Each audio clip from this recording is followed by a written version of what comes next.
लगता है जम्मू कश्मीर की आवाम को, हम सबको मिलकर के, क्योंकि पॉलिटिकल पार्टीज में इतना दम नहीं है कि वो रियासत का दर्जा वापस ला सके। और इस बात को लेकर के हमने पहले ही कहा था कि पार्लियामेंट का सेशन खत्म हो रहा है, यानी कि खत्म ही समझिए। और पहले ही हमें अंदेशा था और हमने ऐलान कर दिया था कि भारतीय जनता पार्टी कभी भी रियासत के दर्जे का बिल पार्लियामेंट में पेश नहीं करेगी। और आखिर वही हुआ, कोई पार्लियामेंट में रियासत के दर्जे की वापसी का बिल भारतीय जनता पार्टी ने या होम मिनिस्टर अमित शाह साहब ने या प्राइम मिनिस्टर नरेंद्र मोदी जी ने बात तक नहीं की। और आज एक बड़ी सुर्खियां बनी हुई थी जम्मू कश्मीर की अखबारों में और सोशल मीडिया में कि कल नेशनल कॉन्फ्रेंस के 3 नए राज्यसभा के बने हुए मेंबर्स का एक बहुत खूबसूरत photo session home minister Amit Shah साहब से हुआ। और बड़ी सुर्खियां ऐसे बटोरी गई थी कि जैसे ना जाने रियासत लेकर के ही आए हो। लेकिन फोटो सेशन के बाद वो जब खबर को पढ़ा गया, मांगे तो रखी गई, लेकिन वापिस क्या मिला? होम मिनिस्टर साहब ने क्या जवाब दिया राज्यसभा के एमएल एमपीज को रियासत के दर्जे को लेकर के।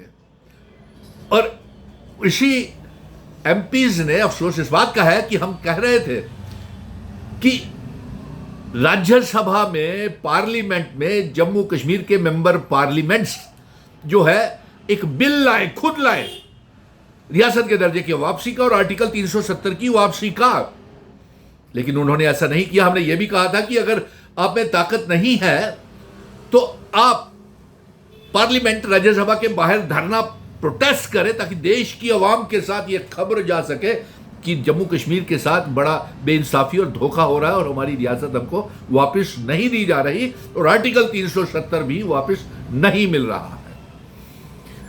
जब सारी खबर ये लोगों ने पढ़ी और उसके बाद ये कहीं कुछ नहीं आया। फोटो सेशन बड़ा खूबसूरत, बड़ी खूबसूरती के साथ सोशल मीडिया में दिखाया गया कि राज्यसभा के नए मेंबर्स अमित शाह साहब से मिली है। बड़ी खूबसूरत फोटो आई, फोटो सेशन हुआ।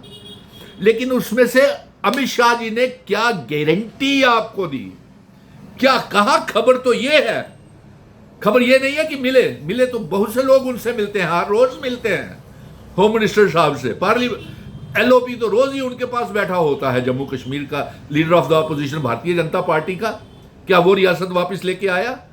क्या उन्होंने ये बात उठाई? क्या उन्होंने, भारतीय जनता पार्टी ने यहां पे एमबीबीएस का मसला जो बना हुआ है, सिलेक्शन लिस्ट का, हमारे बच्चों को दरबदर किया जा रहा है, क्या उसका आवाज उठाई? क्या जो यहां पे हर रोज मजहबी राजनीति हो रही है, आवाज उठाई? बेरोजगारी को बढ़ते हुए आवाज उठाई? फ्लड विक्टिम्स को कोई पैसा मुआवजा दिया? वो तो रोज मिलता है एलओपी।